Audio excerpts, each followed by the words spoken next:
বিসমিল্লাহির রহমানির রহিম। এই যে আরেকটা প্রাণী আটকা পড়েছিল ওই যে নৌকার গরুর ভিতরে, খুব বিকটভাবে আটকানো ছিল। পরে ওখান থেকে নিয়ে গিয়ে দেখি যে অসুস্থ হয়ে গেছে। বাসায় নিয়ে আমি আর এই যে বিল্লাল ভাই দুজনে মিলা এটারে সুস্থ করলাম। সুস্থ করে এখন আবার এখানে ছেড়ে দিতেছি। সকালে ওর জন্য দোয়া করবেন, আর আমি যেন এরকম আরও মহৎ কাজ করতে পারি।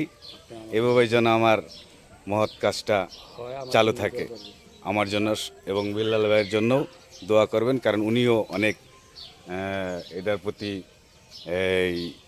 ছিল যে মাংস, এই যে গরুর গোস আইনা খাওয়াইছে, এই যে গরুর গোস ছোট ছোট টুকরো করে এই যে উনি খাওয়াইছে। হ্যাঁ, তো এখন আমাদের প্রেমে উপরে গেছে মোটামুটি।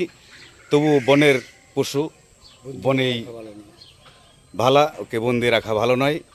ও মুক্ত বাতাসে ঘুরে ফিরে মুক্ত হাওয়া খেয়ে ওর বেড়ে ওঠাই উচিত।